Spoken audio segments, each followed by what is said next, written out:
नमस्कार दोस्तों, राधे राधे। तो आज हम रिवाइज करने वाले हैं आपके एग्जाम की आई हुई आरटीपी। और मैं एक बात बता दूं, ये बहुत ज़्यादा ही इम्पोर्टेंट है क्योंकि जो इसमें एमसीक्यू अगर जब आप देखेंगे ना तो काफ़ी अच्छे तरीके से फ्रेमिंग कर रखी है। एंड हाँ जी सर, इस बार मेहनत आईसीआईक्यू इसमें आरटीपी को लेकर साफ दिख रही है।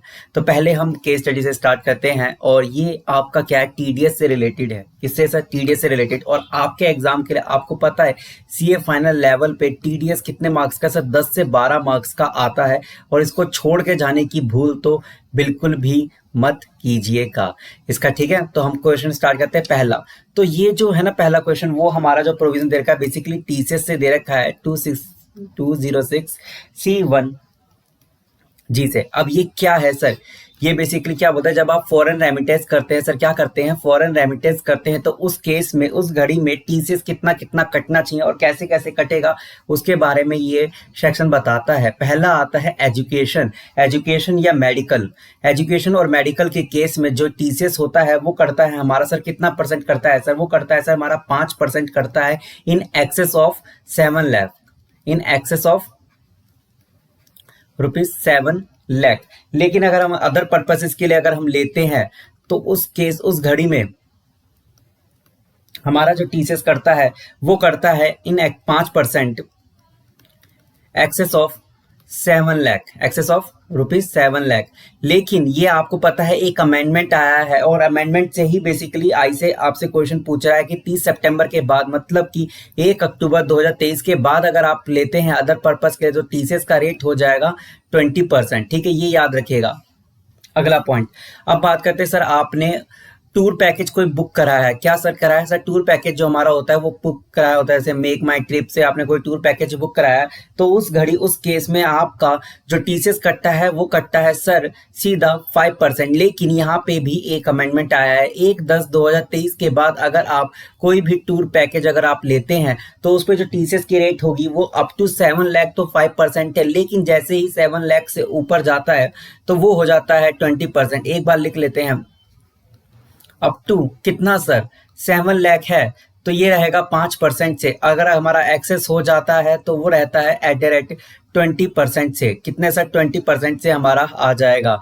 अब इसमें एक और चीज आपका जो ये ना, ये डायरेक्ट क्वेश्चन नहीं आया, आपको अमेंडमेंट बिल्कुल ही अच्छे से आपसे पूछा जा रहा है। यहाँ पे जो 5% का केस है ना, यहाँ पे एक और चीज आपको याद रखनी होती है। जब ये टीसीएस 0.5% हो जाता है, ये 0.5% कब हो जाता है? जब आपने एजुकेशन और मेडिकल के लिए आप कोई रेमिटेंस कर रहे हैं तो 5% लगता है इन एक्सेस ऑफ 7 लाख। लेकिन ये 0.5% हो जाता है। लेकिन कब? जब आपने लोन ले रखा हो। और इस पे ही बेसिकली ये क्वेश्चन आ रखा है और ये टूर पैकेज पे क्वेश्चन आ रखा है। काफी अच्छा तरीके से इसको फ्रेम कर रखा है और मतलब ये क्वेश्चन पेपर में आने योग्य है। क्वेश्चन स्टार्ट करते हैं। Amount remitting to his elder son, अपने बड़े बेटे को दिया है RF, who is pursuing 2-year MBA programme, ठीक है, अच्छी बात है। Out of own saving, sir अपनी सेविंग से दिया है तो मेरे को बताओगे सर सेविंग से दिया है तो कितना लगेगा सर? अगर अपनी सेविंग से दिया है तो आंख बंद करो, आंख बंद करके 5% रेट देखो। अपनी सेविंग से दिया 5%। मैंने जैसा बताया आपको अच्छे से जज किया जा रहा है आपकी कैपेबिलिटीज को एमसीक्यू में। वो यहाँ पे आपने अपनी सेविंग से दिया है तो कितना रेट है सर? 5%, ठीक है। कब कब दिया है? एचडीएफसी बैंक से दिया है। कब कब दिया है सर? टू बार ट्यूशन फीस 5/7 को दिया है 3.5 lakh. To meet day to day expenditure दिया है, वो भी हमारे पहले पॉइंट में ही आ जाएगा। वो दिया है 10/5/2023 को। मैं बोल सकता हूँ सर ये दिया है 5/7 को दिया है, 7वें महीने में दिया है, ये 5वें महीने में दिया है, ये पहले दिया है। तो हम पहले जो 7 लाख की लिमिट देखेंगे ना, 7 लाख की लिमिट देखेंगे तो पहले हम 10/5 का लेंगे। उसके बाद दिया है सितंबर में 9th मंथ में एंड देन जनवरी में दिया है। क्या हमें उसके बाद भी कोई रेमिटेंस दिया? हाँ जी सर, एक्सिस बैंक से रेमिटेंस दिया गया है थ्रू एक्सिस बैंक। लोन लेके दिया गया है सर, मैंने जैसे बताया लोन लेके दे दिया गया तो काफी अच्छे से फ्रेमिंग किया गया है। इसमें आपको सेविंग का भी दिया है, साथ साथ लोन लेने के बाद भी रेमिटेंस दिया गया है।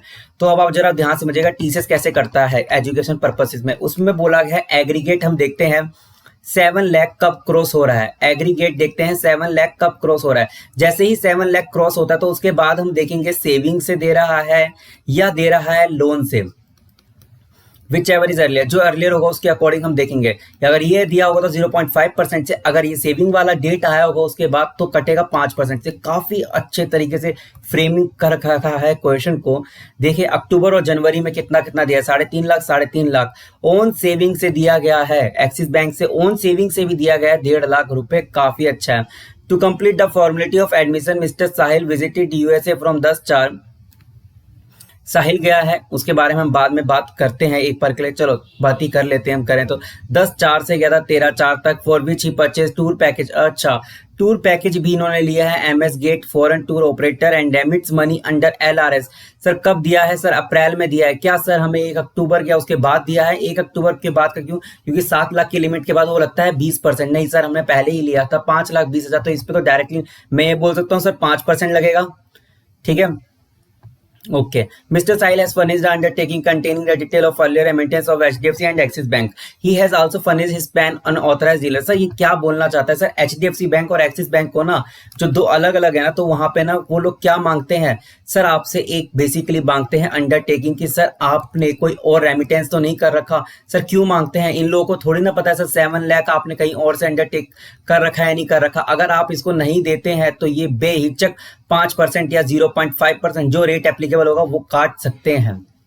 और रियलिटी में होता भी है, आप जब कोई भी रेमिटेंस करते हैं सामने वाले को, जब तक आप अंडरटेकिंग नहीं देते हैं कि हमने फॉरेन में रेमिटेंस नहीं करा है, तो वो पहले ही आपसे टीसीएस ले लेते हैं। तो ये भी पॉइंट याद रखना। आपको क्वेश्चन के लिए क्या करना होता है? प्रैक्टिकल नॉलेज को गोली से उड़ाओ, प्रैक्टिकल नॉलेज को गोली से उड़ाओ। क्वेश्चन में क्या करना है? जब क्वेश्चन आता है जो कि हमारा भगवान है, जो हमें सीए बनाएगा, उस केस उस घड़ी में क्या करना है सर? आपको मानना है अंडरटेकिंग जैसी फॉर्मेलिटीज पूरी हो रखी है, आप डायरेक्टली 7 लाख का एग्रीगेट डेट वाइज देखते हुए चलेंगे। एग्रीगेट डेट वाइज देखते हुए चलेंगे। सर कैसे सर? डेट वाइज देखते हुए चलेंगे। ठीक है, ओके। अब करते हैं एमसीक्यू स्टार्ट फटाफट। HDFC bank required to collect tax at source on the amount remitted by mister सैल। सर कौन सा बैंक बोला है सर? एचडीएफसी बैंक बोला है सर। मैंने बोला था सर डेट वाइज देखना होगा कब 7 लाख हमारा क्रॉस हो रहा है, और 7 लाख में हमने देखना होगा कि एचडीएफसी बैंक का कौन कौन से पर्पज है। सर एचडीएफसी बैंक से जो हमने लिया था वो ऑन सेविंग से दिया था, ऑन सेविंग से दिया था, तो इस पे तो डायरेक्टली 5% कटेगा। सही बात है कि गलत बात है? सही बात है। ठीक है, 5% से कटेगा। आ जाओ, डेट देखो जरा, 7 लाख कब कब खत्म हो रहे हैं? 7 लाख जो है कब कब खत्म हो रहे हैं? एक मिनट थोड़ा सा, हाँ ठीक है, 7 लाख चेक करते हैं। ये दिया था 7वें महीने में, नहीं आएगा। ये दिया है 5वें महीने में। पहले देखते हैं एक्सिस बैंक कब दिया था। अक्टूबर में दिया था, जनवरी में दिया था और 7वें महीने में। अभी छोड़ देते हैं, कैलकुलेटर ओपन करते हैं। ठीक है, 1/7 को दिया था हमने। एचडीएफसी बैंक से पहले कितना दिया था?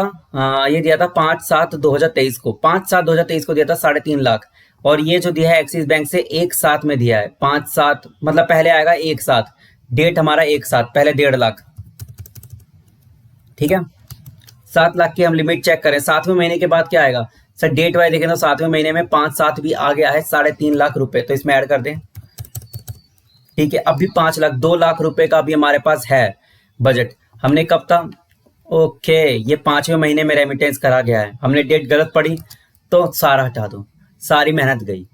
ये चीज मैं आपको बता रहा हूँ कि ये जो है ना डेट आपको याद रखना होगा, क्योंकि इन्होंने क्या है बीच बीच में डेट दे रखा है और इतने अच्छे से फ्रेमिंग कर रखा है कि आप कंफ्यूज हो ही जाओगे। इसलिए मैंने वहां पे लिखा हुआ था कि डेट वाइज आपको याद रखना पड़ेगा और देखना पड़ेगा। सर 2 मार्क्स के एमसीक्यू के लिए इतना सब करना पड़ेगा? जी सर, आपको बिल्कुल करना पड़ेगा। और मैं जैसा बता रहा हूँ टीडीएस आएगा ही आएगा 10-12 मार्क्स के लिए, और आपको ध्यान रखना ही पड़ेगा।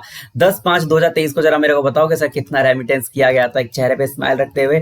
सर 1,20,000 किया गया था, 1,20,000। क्या हमें कोई छठे महीने में हमने कोई करा है? जरा ऊपर बताए सर। 5/7 में करा है, 5वां महीना सबसे अर्लियर था। नहीं सर, छठे महीने में नहीं करा, 7वें महीने की स्टार्टिंग में ही कर दिया 1.5 लाख रुपए। तो इसमें 1.5 लाख जरा हम ऐड कर सकते हैं क्या? हाँ जी सर, 2,70,000 1/7 को करा था। उसके बाद अगर हम देखें तो 5/7 को भी हमने करा था, मतलब उसके जस्ट बाद ही करा है, 3.5 लाख रुपए करे हैं। ठीक है, ये आ जाता है 6,20,000 का। हमारा 7 लाख का लिमिट था, अभी हमारे पास एग्जॉस्ट लिमिट कितनी बची है सर? 80,000 हमारी लिमिट बची हुई है। और हमने कब रेमिटेंस करा था, जरा डेट मेरे को बताएंगे दोबारा? हमने करा है 5/7, तो 8वें महीने में कोई रेमिटेंस करा है क्या सर? नहीं करा सर, डायरेक्टली सितंबर में हमने करा है सर। कितना करा है? 90,000 किया है। तो मैं ये बोल सकता हूँ कि 10,000 पे जो है हमारा टीसीएस लगेगा 5%, ठीक है। और फिर उसके बाद लगेगा 1 जनवरी 2024 को क्या 1,35,000 पे 5% टीसीएस लगेगा सर? जी सर, बिल्कुल लगेगा। उसके अलावा क्या मेरे को जरा ध्यान से देख के बताओगे, एक्सिस बैंक पर भी क्या 10वें महीने में और जनवरी के महीने में क्या टीसीएस लगेगा एक्सिस बैंक का? अभी ही कैलकुलेट कर लेते तो अच्छा रहेगा, क्योंकि आगे बहुत ज्यादा दिक्कतें हो सकती है। एक्सिस बैंक की अगर हम बात करें, क्योंकि इन्होंने लोन लेके रेमिटेंस करा था, तो कितना परसेंट रेट पे टीसीएस कटेगा सर? 3.5 लाख पे 0.5%। और जनवरी में अगर मैं बात करूं तो 3.5 लाख रुपए रेमिटेंस करा है जनवरी में, 0.5% के अकॉर्डिंगली टीसीएस कटेगा। सर क्या और टीसीएस भी कट रहा है? जी हाँ जी सर, इन्होंने सर एक टूर पैकेज लिया है सर। क्या लिया है? टूर, घूमी घूमी कर रहे हैं, जाके टूर कर रहे हैं। 5,20,000 सर कब लिया था सर? 1 अक्टूबर से पहले लिया था। हाँ जी सर। 7 लाख से कम है? जी हाँ जी सर। तो कितना लगेगा सर? 5% के हिसाब से इस पे लगेगा टीसीएस। तो स्टार्ट करते हैं, 10,000 है, उस पे करते हैं 0.5%, तो ये आ जाता है 500 रुपये। 1,35,000 है, उस पे करते हैं 0.5, 6,750, 6,750। एक बार जरा टोटल करेंगे जरा मेरे लिए, तो ये आ जाता है 7,250, 7,250। तो क्या पहले वाले के एक बार आंसर देखें क्या है? एमसीक्यू, इस एचडीएफसी बैंक से required to tax at source. जी हाँ सर, उनको बिल्कुल चाहिए सर 5,000। और कितना हमने बोला है सर? 7,250, 6,750, 6,750। मेरे हिसाब से सर सी हमारा सही आंसर है।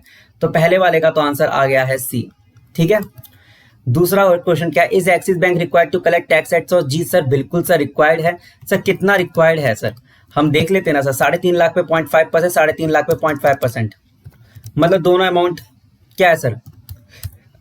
सॉरी, ये तो 0.5% है ना बेटा,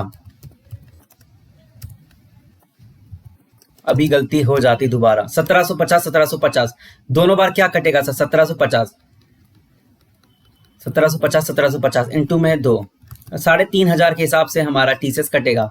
और हमारा जरा टूर पैकेज पे एक बार बता देंगे सर मेरे को? 5,20,000 पे एक बार जरा कैलकुलेट करके 0.5 करके, तो 26,000 हमारा टूर पैकेज में मान सकता हूँ कि सर टीसीएस हमसे कलेक्ट करेगा। सर मानते हो ना कि मानते हो? मानना पड़ेगा सर, ठीक है। और अगर हम इसका आंसर देखें तो कितना बताया है मैंने? 1,750, 1,750, तो हमारा आंसर हो जाएगा सी। बिल्कुल ठीक है सर, 1,750 हमारा आंसर हो गया। सेकंड वाले का भी आंसर जो हमारा आया है वो आया है सी, ठीक है। इस tax required to be collected at source? हाँ जी सर, कलेक्ट होगा जब वो रेमिटेंस कर रहे हैं फॉर टूर पैकेज के लिए। सर मैंने अभी आपको बताया सर कितना है सर? 5% है सर। यस, टीसीएस लगेगा सर 26,000 आपको सर टीसीएस कलेक्ट करना पड़ेगा। Does make your trip required to collect tax at source on the amount received for tour package to Bali from mister Akhil? अभी हम मिस्टर अखिल की केस स्टडी आ चुकी है, उसको देखने से पहले चला एक बार आंसर देख लें। आंसर देख लें क्या?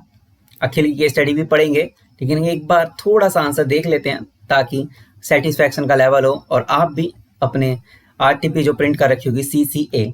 ठीक है सर, हमारा बिल्कुल ठीक है आंसर। मिस्टर अखिल वाला जो एमसीक्यू है ना, वो काफी ज्यादा अच्छा है। मतलब उन्होंने वैसा है कि सारे एग्जाम्पशंस को ना आपको अच्छे से पूछ लिया है, मतलब इतनी बारीकी से आपसे मतलब ये डिटेल में पूछा जा रहा है ना। तो अगर ऐसा पेपर अगर आ गया, मतलब ऐसा पेपर आ गया मिस्टर अखिल का जो क्वेश्चन है ना, ये अगर पेपर में आ गया, बस इतनी बारीकी से पूछा हुआ है, आपको लगेगा सर क्या बात कर रहे हो, मैं सही बात कर रहा हूँ। अभी पता चल जाएगा आपको। मिस्टर अखिल है ना इंडियन सिटीजन। सर क्या बोला गया है सर? इंडियन सिटीजन बोला गया। सर मेरे को बेसिक कंडीशन आप बताओगे सर क्या था? 182 डेज की। सर आपको याद है, बहुत अच्छी बात है, मेरे को भी पता था, आपको याद रहेगी। ठीक है, उनको ना सर एक दुबई में एडी जो उनकी करेंसी होती है 10,500 पर मंथ पे मिल रहा है। ही लेफ्ट दुबई। सर कब लेफ्ट कर दिया था दुबई? 29/3/2023 को। And joint MS wellbeing incorporated on 1 April 2023। Sir मैं बोल सकता हूँ सर फाइनेंशियल स्टार्टिंग से ही ये बाहर है। अभी रिटर्न टू इन इंडिया कब आया सर? 15/12/2023 को। ऑन लीव फॉर 15 दिन के लिए आया, बस ओनली 15 डेज के लिए आया। सर कितने दिनों के लिए आया? सर 15 डेज के लिए आया, ठीक है। On 23/12/2023 he went on 7 days tour package Bali with his wife and sons. बाहर घूमने चले गए। There after he directly went to Dubai. Sir मेरे को एक चीज बताऊंगे सर, टूर पैकेज पे सर आपने बोला तो है सर 5%, सर लेकिन क्या उस पर कोई एग्जाम्पशन दे रखी है? सर मैं बोलता हूँ सर, अभी मासी आई है, ये फुटबॉल का मैच चला था तो मासी जी हमारे यहाँ पे खेलने आए हैं। तो जो मासी जी हमारे खेल में यहाँ पे खेलने आए हैं, तो क्या ये एनआर है? क्या यहाँ पे मेक पाई ट्रिप इससे टीसीएस कलेक्ट करेगी? सर मासी जी हमारे यहाँ खेलने आए हैं, वो बोल रहे थे टूर पैकेज हमने बुक करा, तो सर क्या मेक माई ट्रिप इससे टीसीएस कलेक्ट करेगी? सर आंसर इज नो, नहीं लेगी टीसीएस, नहीं लगता सर। एनआर के केस में टूर पैकेज अगर किसी ने बुक कराया है तो उस पर टीसीएस नहीं लगता है। तो अगर मासी जी अगर हमारे यहाँ पे खेलने आई है फुटबॉल, तो एनआर है तो मेक माई ट्रिप उस पर टीसीएस नहीं कलेक्ट कर सकता, ठीक है। तो वैसे ही ये 15 दिन के लिए आया। ही वेंट 7 days का उन्होंने टूर लिया बाली का। There after he directly went to Dubai. 16/12 को चला गया। 16/12 को ही purchase a tour package for Bali, make your trip, ठीक है, on India tour operator. Indian tour operator से आपको बहकाने की बहुत अच्छी तरीके से कोशिश की जा रही है। इंडियन टूर ऑपरेटर से पैकेज बुक कराया गया है। सर पहले तो मेरे को रेजिडेंशियल स्टेटस बताओ, रेजिडेंशियल स्टेटस बताओ सर क्या है, वो भी जानना जरूरी है। सर मैंने बोला बस 15 दिन के लिए ही यहाँ पे है, ओनली केवल 15 दिन के लिए ही आपको बोल रहा है। तो क्या मेरे को बता सकते हो सर ये क्या है? सर रेजिडेंट है कि नहीं? सर बेसिक कंडीशंस क्या थी? सर 182 डेज की थी या 4 years 365 डेज वाली थी? क्या उनमें से कोई भी कंडीशन फुलफिल हो रही है? Sir answer is no sir. तो क्या हो गया सर? ये हो गया है हमारे लिए एनआर। क्या सही में एनआर हो गया? सर डीम्ड रेजिडेंसी वाला भी तो एक स्टेटस था, वो भी आपके लिए धीरे धीरे इसमें ना चेक करा जा रहा है। सर क्या बात करना चाहते हो सर डीम्ड रेजिडेंसी? मतलब समझ नहीं आ रहा सर, क्या कहना क्या चाहते हो? अभी अभी आगे चलो। इन्होंने बोला है क्योंकि दुबई एक कैट टैक्स हेवन कंट्री, सर वहां पे टैक्स तो कटता ही नहीं। लेकिन अगर कोई सिटीजनशिप अगर आप यहाँ पर हो और आपका कोई भी टैक्स पूरे भारतवर्ष में कहीं नहीं कट रहा है, मतलब क्या है सर? आप सिटीजन हो सर भारत के और आपकी इंडिया से इनकम सर कितनी आ रही है? सर मोर देन 15 लाख आ रही है। सो इधर डीम्ड रेजिडेंस हो जाता है। और आपको क्या भारत में टैक्स पे करना पड़ेगा? जी सर, हाँ सर देना पड़ेगा। अगर आपका पूरे भारत कुछ पूरे वर्ल्ड की इनकम है, कहीं टैक्स हो ही नहीं है सर, टैक्स हेवन कंट्री में यहाँ पर रहते हैं, टैक्स हेवन कंट्री में अगर आप हैं, वहाँ काम करें, दुबई भाग गए ये सोच के, और लेकिन सिटीजन है आप इंडिया में आप पले बड़े बड़े हुए हैं और आप 15 लाख रुपए अभी भी कमा रहे हैं इंडिया से, तो आप डीम्ड रेजिडेंसी में आ जाते हैं, पढ़ा था, और आपके पूरी वर्ल्ड की इनकम टैक्स हो जाती है। तो जरा आप इनकम भी चेक कर ले एक बार। An Indian tour operator for which he paid 7.5 lakh toward flight ticket, अच्छी बात है, 7.5 लाख रुपए की फ्लाइट की टिकट भेजी है, अच्छी बात है। During financial 2023-24 he has a business income of 4,20,000। Sir मेरे को बताओ सर इंडिया से कितनी कितनी इनकम आ रही है? तो इतना अंदर जाके ये लोग पूछ रहे हैं सर। हाँ, अब आप देख लो कितना ये लोगों ने आपसे डिटेल में जानने की कोशिश की गई है कि आपके कॉन्सेप्ट क्लियर है कि नहीं। बिजनेस इनकम कितनी है सर मेरे को बताओगे? 4,20,000, ठीक है। एंड अगर मैं बताऊं सेविंग अकाउंट से सर 1,20,000 रुपया है, saving sorry fix deposit, interest on fix deposit है 1,20,000 का, और saving bank account Canara bank में जिससे आया सर 8,000, 1,20,000 एंड देन आया 8,000।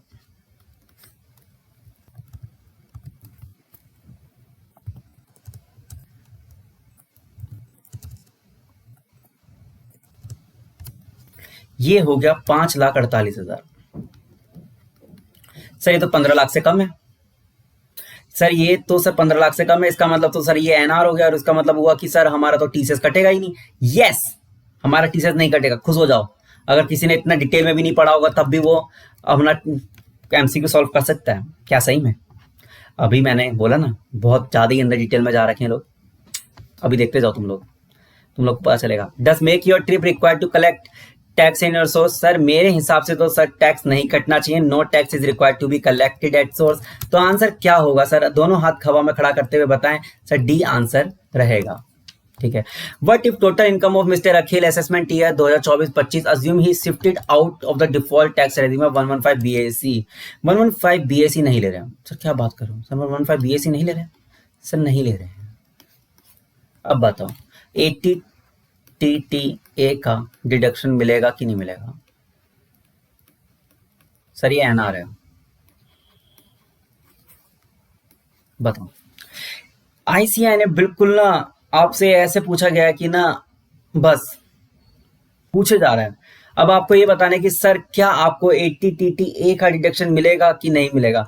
सर मैं आपको एक बात बताऊं, एटीटीटीए के डिडक्शन में उन्होंने क्या बात लिख रखा है, सर एटीटीटीए का deduction only individual and HUF को मिलता है।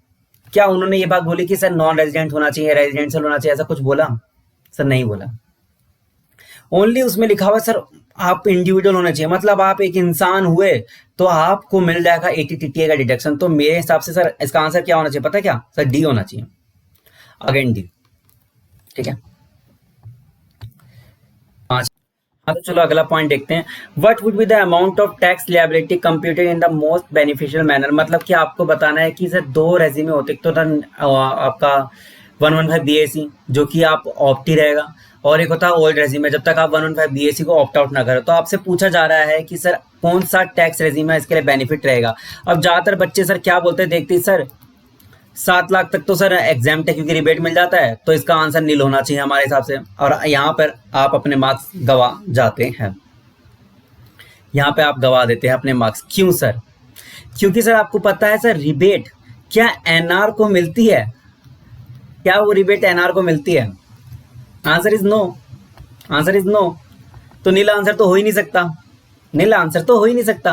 अब हमारी दो रेज्यूमे आ जाती है, ओल्ड रेज्यूमे, एक 115 बीएसी। अगर मैं ओल्ड रेज्यूमे के अकॉर्डिंग अगर देखूं तो ओल्ड रेज्यूमे में क्या आपको एटीटीटीए का डिडक्शन मिलेगा 8,000? जी सर आपको जरूर मिलेगा। सर 2.5 लाख पे तो मैं सीधा बोल सकता हूँ कि सर हमारा 12,500 हमारा टैक्स बनता है। तो उसके अबव एंड एक्सेस अगर हम इसका 20% देखें तो 8,000, 12,500, ये होता है 20,500। इसको करेंगे 4% एजुकेशन सेस, तो ये आता है ओल्ड रेज्यूमे में 21,320 रुपये। अब आपसे और एक और अंदर डिटेल में जाके इन्होंने क्या चीज पूछ लिया कि आपसे ये पूछ लिया कि सर मेरे को बताओ ना 5,48,000 है, क्या एटीटीटीए का डिडक्शन मिलेगा? नहीं मिलेगा। 12,400, इसमें मैं अगर एजुकेशन सेस ऐड कर दूं तो 12,896 बनेगा। सर इसको अगर मैं राउंड ऑफ कर दूं तो सर कितना बनेगा सर? 12,900। सर 12,900 मेरे हिसाब से राइट आंसर होगा सर बी। इसका आंसर एक बार देख लीजिए और हम आगे बढ़ते हैं। पहले वाले के भी आंसर चेक कर लिए होंगे आप लोगों ने। हाँ ये रहा ना, कौन सा था हमारा? सर छठा ही था। हाँ ये रहा, चौथा पांचवा डी और छठे का बी। ठीक है, आगे बढ़ते हैं। अगले तो मतलब आगे वाला तो जो है ना ये एमसीक्यू, होए होए पसीने छुड़वा देगा, बहुत प्यारा एमसीक्यू।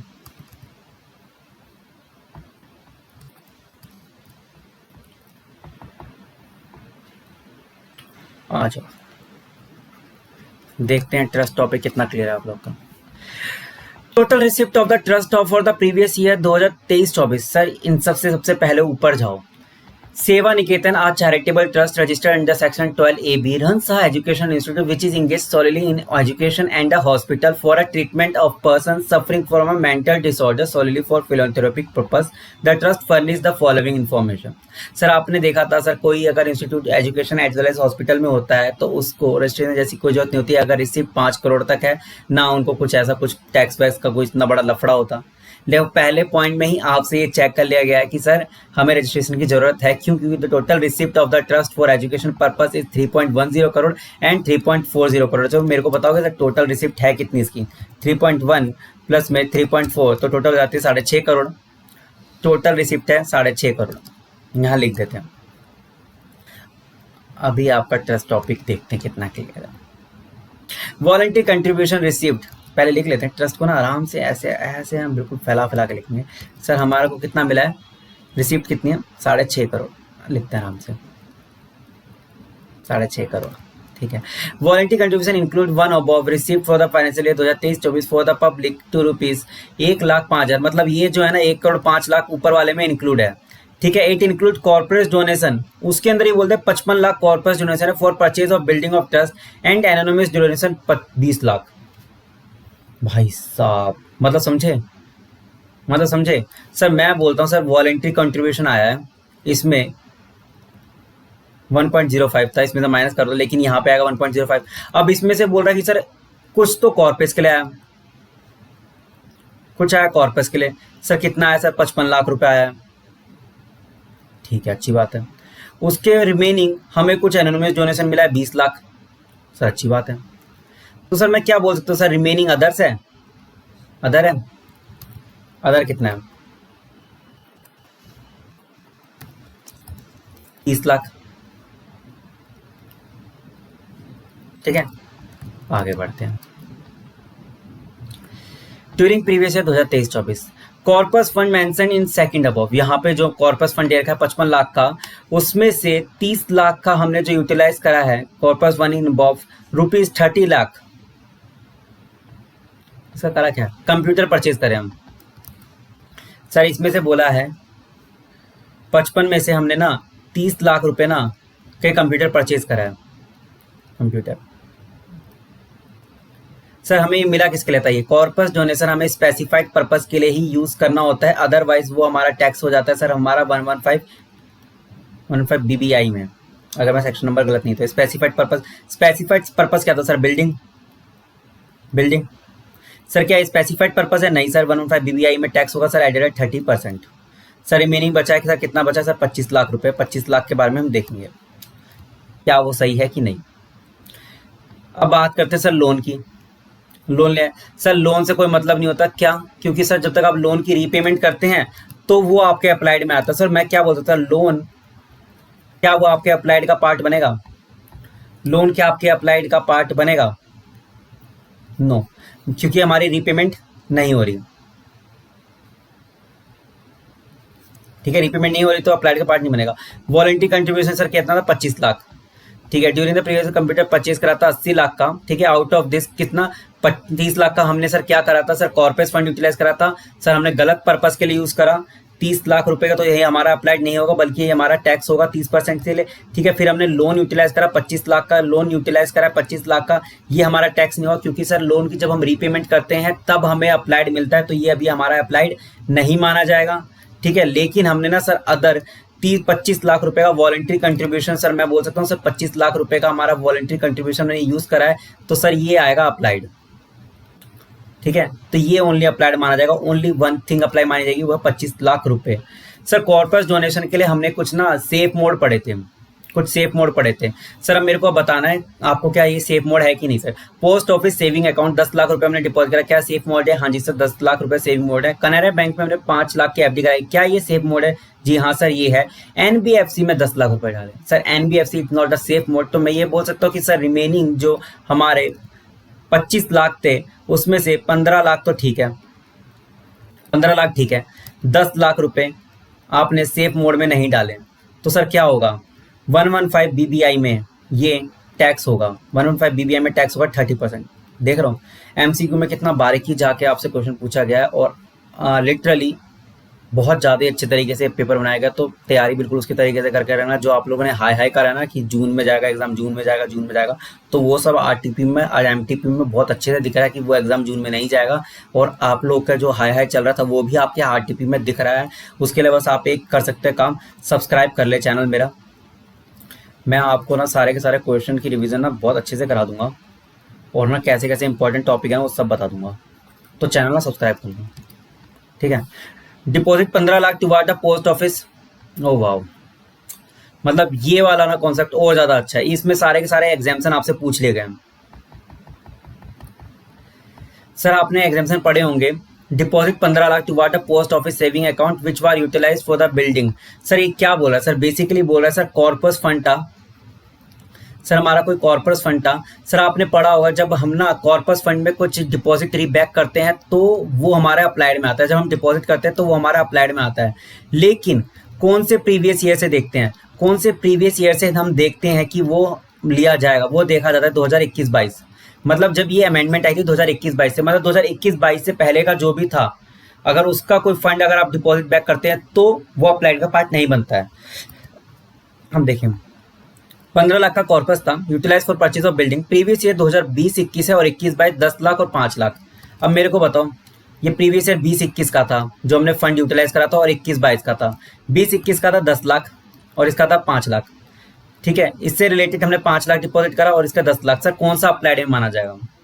हमने कॉर्पस फंड में पढ़ा था, जब हम ना अप्लाइड में जब माना जाता है जब उस फंड में हम दोबारा रीडिपॉजिट करते हैं, रीडिपॉजिट बैक करते हैं, लेकिन ये अमेंडमेंट आई थी 21-22 से, तो 21-22 के बाद या उसके उस ईयर जितना भी आपने उसको विड्रॉल करा था और उसके अगेंस्ट में आप डिपॉजिट बैक करते हैं तो वो माना जाता है अप्लाइड में।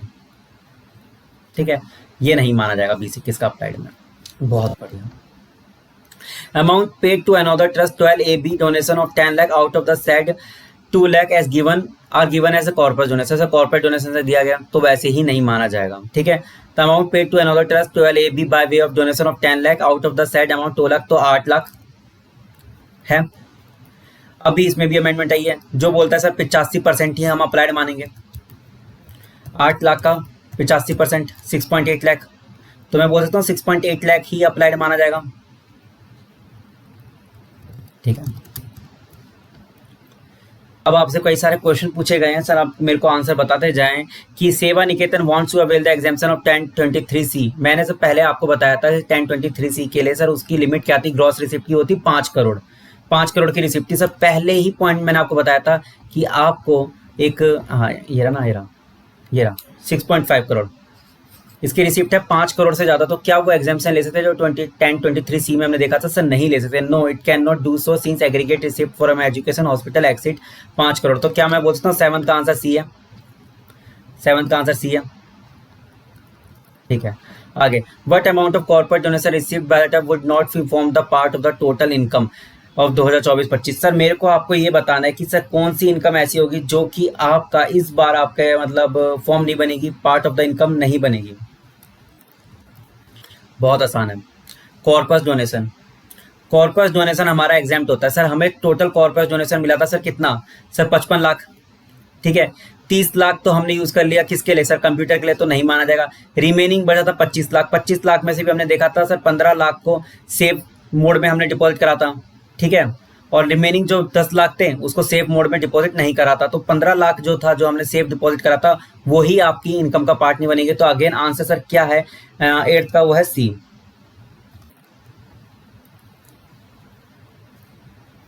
7th का सी, 8th का C. Okay, what amount would be the considered as a application of the trust for the previous year excluding unconditional accumulated of 15%। इसने बोला कि जो अनकंडीशनल एक्यूमुलेटेड था ना 15% उसको हटा देना है। ठीक है, हटा देंगे। assuming it has fulfilled the relevant conditions stipulated under section 12A। Simply बता दो भाई सर इनकम कितनी है सर इसकी, बड़ा जरा मेरे को ना महाराज टोटल करके बता दो सर कितना कितना बन रहा है। सर सिंपल है सर, 6.8 लाख तो सर हमारा ये था। ठीक है, ऊपर चलते हैं ना आराम से, एक मिनट। हाँ, excluding unconditional accumulation of okay 115 BBI की ये बेसिकली आपसे पूछना चाहता है इनकम सर कितनी होगी जो आपकी टैक्स होगी बेसिकली, लेकिन किस फंड से पूछना है? Consider as application of the trust. अच्छा, एप्लीकेशन पूछा गया ना। ठीक है, अप्लाइड पूछा गया। ठीक है, मैं वही तो सोचूं क्योंकि हमें तो रिसीप्ट ही 6 करोड़ के अराउंड में नहीं। तो सर आपसे पूछा गया सर अप्लाइड कितना हो रखा है इसका मेरे को बताओगे सर पहला अप्लाइड कितना सर? 6.8 लाख। अगला अप्लाइड कितना है सर? 5 लाख। ठीक है, अगला अप्लाइड कितना है सर? अगला अप्लाइड कितना है सर? ये रहा 25 लाख। 25 लाख है ना? ठीक है, 36.8 लाख आ रहा है। 36.8 लाख सर कहाँ पर है सर? ए आंसर है। ठीक है, 9th का ए। ठीक है, आगे देखते हैं। 9th है 10th है? 10th है नहीं तो सर क्या कर रहा हूँ मैं? 10th का ए क्या? फिर 9th रह गया क्या हमारा? हाँ 9th रह गया। हाँ तो वो 10th MCQ था ना जो हमने 9th, हाँ ये रहा, ये 10th MCQ था। ठीक है, तो 9th करते हैं अब। जो हमने ये करा था अप्लाइड वाला एप्लीकेशन, तो ये 10th था, अब 9th पे आ जाते हैं। ठीक है, भूल गए थे, स्पेसिफाइड इनकम स्किप हो गया था, कोई नहीं। 9th का देखते हैं। आपसे पूछा गया सर जो स्पेसिफाइड इनकम होती है सर जो 115 BBI में टैक्स होनी है, 115 BBI में, वो मेरे को बता दो कितनी टैक्स होनी है 30% पे। सर हमने ऊपर देखा है, आ जाओ सबको बट टोटली तो करना है। सर मेरे को बता दो तो सर 115 BBI में तो 30 लाख रुपए हमारा टैक्स होना है। कैलकुलेटर कहाँ जाएगा? 20 लाख ये हमारा टैक्स होना है, ठीक है। देखो और कौन सा है, ठीक है। उसके अलावा हाँ ये रहा, सेफ मोड में हमने ये नहीं डाला था, ये जो हमने कॉर्पस के लिए जो डोनेशन लिया था 55 लाख 30, तो हमने हमने मिस यूज कर लिया, तो ये तो 115 बीबीआई में टैक्स होगा। उसके अलावा ये 10 लाख रुपए जो हमने सेफ मोड में नहीं डाला, तो वो भी 115 बीबीआई में टैक्स होगा। 10 लाख ये ऐड और कर दो, और एक 6 लाख का एक छोटा अमाउंट और भी है ऊपर, ये 6 lakh being the amount set apart for 22-23 by the trust for the charitable purpose utilized previous year 23 for making donation to another charitable purpose whose objective is also the education। मतलब sir क्या हुआ sir, आपने कोई amount लिया था, set apart कर रखा था 22-23 में कि आप हम यूटिलाइज करेंगे, ठीक है, बट आपने यूटिलाइज नहीं कर रहे हैं, तो इसका मतलब क्या हुआ सर, आप 115 बीबीआई में आपका टैक्स होगा, जिस पर्पज के लिए आपने इसको सेट अपार्ट करा था बट आप उसको यूटिलाइज नहीं कर रहे हैं, आगे आप उसको डोनेशन दे रहे हैं, तो इसका मतलब वो एप्लीकेशन आपकी इनवैलिड हो गई है। जब आपकी इनवैलिड होगी वो एप्लीकेशन, तो 115 बीबीआई में ये टैक्स होगा 6 लाख, तो आंसर आ जाएगा 9 का 46 लाख, बी आंसर आएगा, ठीक है। माफ कर देना यार, वो गलती से स्किप हो गया था 9th वाला, कोई नहीं, बी आंसर आएगा, ठीक है। ठीक है, अगला आता है Seva Niketan claim that anonymous donation received during the financial year 2023-24 are not liable to taxable under section 1 BBC, is the claim right? नहीं सर, बिल्कुल नहीं, ठीक नहीं है सर, 1 बीबीसी में उसको टैक्स होना था सर। अब आपको पूछा गया सर कितना टैक्स होना है सर, आप जरा एनोनिमस डोनेशन मेरे को बताएंगे सर। वो है सर 20 लाख रुपए का, 20 लाख का सर, ये रहा 20 लाख रुपए का एनोनिमस डोनेशन है। टोटल हमें सर कितना मिला था डोनेशन सर, हमें मिला था sir 1,05,00,000 sir. Total anonymous donation पहले लिख लीजिए, एनोनिमस डोनेशन सर कितना है, वो है 20 लाख सर। इसमें कुछ एग्जाम्पशन मिलेगी सर? हाँ जी सर मिलेगी सर, 105 का 5% या रुपीज 1 लाख, 1,05,00,000 का 5% या रुपीज 1 लाख, तो सी आ रहा है 5,25,000, तो ये 5,25,000 सर आप माइनस कर दो, तो 20 लाख माइनस में 5,25,000, तो टोटल आता है सर 14,75,000, ठीक है। अब आप इसका क्या निकालना है सर, टैक्स निकालना है, 14,75,000 है, इसका क्या करना होगा सर, 30% टैक्स निकालना होगा। Health and education cess ICI ने अपने सजेस्टेड आंसर में नहीं लिया है, 4,42,500, ठीक है। 11th का आएगा डी, 4,42,000 सर, उसका कंटेंशन बिल्कुल गलत है। 115 बीबीसी में टैक्स होगा सर, कितना सर टैक्स होगा, 4,42,500 रुपए टैक्स होगा, plus health and education cess लगाना चाहिए था 4%, जो कि आईसीआई ने अपने आंसर में नहीं लिखा है, और ये अभी मैं दिखा दूंगा आपको। 11th का डी, ठीक है। ये 12th वाला वो आ गया आखिर, वो भी अच्छा, बहुत ज़्यादा ही अच्छा मतलब है एमसीक्यू, वो भी करना, ठीक है। और एक और रिक्वेस्ट है, प्लीज़ चैनल को सब्सक्राइब जरूर करो यार। 7th का सी, 7th का सी, 8th का सी, ठीक है। 9th का बी, ये 9th का बी, 10th का क्या है ए, 10th का ए, 11th का डी, ठीक है। 12th और 13 बचा, बहुत ज़्यादा अच्छा एमसीक्यू अगेन, जिंदाबाद, पेपर मई में ही होंगे इस बार, ऐसे ऐसे एमसीक्यू दे रखे हैं। प्लीज चैनल को सब्सक्राइब करना, क्योंकि सारे क्वेश्चन से रिलेटेड प्यारी प्यारी वीडियोस मैं अभी लेकर आऊंगा इस पे, और आपको बहुत ज्यादा बेनिफिट मिलने वाला है। और ये जो क्वेश्चन है 194N का बहुत ज्यादा अच्छा क्वेश्चन है, टीडीएस का। अगेन जो मैं बोल रहा हूँ सर, टीडीएस कैसे भी रो धो के करो, कैसे भी करना है तो कर लो, बट टीडीएस करके ही जाना होगा सर आपको। और ये प्रूव कर दिया आईसीआई ने भाई, आरटीपी निकाल के, आरटीपी निकाल के ना सर प्रूफ कर दिया है सर, आपका 194N पूरा अच्छे से मतलब चेक कर लिया गया है अभी। और आपको पूछा गया है ABC bank provide the following, sir mister Arjun है और XYZ कोऑपरेटिव सोसाइटी, ठीक है। Cooperative society regularly files it income, however mister Arjun has not filed the income for the last 3 years. Sir अब आपसे पूछा गया सर, एक तो इंडिविजुअल है, एक है कॉर्पोरेट सोसाइटी, इंडिविजुअल, एक है कॉर्पोरेट सोसाइटी। सर क्या कॉर्पोरेटिव सोसाइटी, हमने क्या पढ़ा था सर, जो टैक्स रेट होती है सर 1 करोड़ से अगर ज्यादा हो तो लगता है 2%, लेकिन अगर किसी एसएससी ने अगर लास्ट 3 इयर्स की अगर आईटीआर फाइल ना करी हो तो ये स्लैब चेंज हो जाती है सर। 20 लाख से अगर ऊपर हो तो लगता है 2%, एंड 1 करोड़ से अगर ऊपर जाए तो सर कितना लगता है सर, वो लगता है 5%, ठीक है। और कोऑपरेटिव सोसाइटी में ये 1 करोड़ की लिमिट ज्यादा दे रखी है सर, कितनी दे रखी है सर, वो दे रखी है 3 करोड़। मतलब सर 3 करोड़ से ज्यादा हुआ तो कोऑपरेटिव सोसाइटी के केस में टैक्स लगेगा, अदरवाइज नहीं लगेगा सर। कोऑपरेटिव सोसाइटी का सर लिमिट क्या है सर, लिमिट है सर 3 करोड़, क्योंकि इन्होंने अपनी रिटर्न फाइल कर रखी है। 20 लाख से अगर ज्यादा हुआ तो 2%, ठीक है। और अगर 1 करोड़ से ज्यादा होने पर सर लगेगा कितना सर, 1 करोड़ से ज्यादा होने पर लगेगा कितना, 5%, ठीक है। कैश विड्रॉल पे सर यही सिंपली आपसे पूछा गया सर टैक्स कैसे कैसे लगना है, और बहुत प्यारा क्वेश्चन है सर। 12 जरा देखे सर, 20 लाख ये है, क्योंकि इन्होंने रिटर्न फाइल नहीं करी तो सर मैं बोलता हूँ 25 लाख पे सर 2% लगेगा, 35 लाख पे भी 2% लगेगा। चलो एक बार देखें सर 1 करोड़ कब पूरे हो रहे हैं इनके। 20 लाख प्लस में 25 लाख एंड ये हो गया 35 लाख, ये हो गया 80 लाख। मतलब जो लास्ट का 25 लाख है उस पर मैं बोल सकता हूँ कि सर 20 लाख पे तो लगेगा 2%, सर 20 लाख पे तो लगेगा 2%, लेकिन 5 लाख पे लगेगा 5%। देख रहे हो कितने अच्छे से इन्होंने आपको चेक करा है, अच्छे से बिल्कुल चेक कर रहे हैं आपको।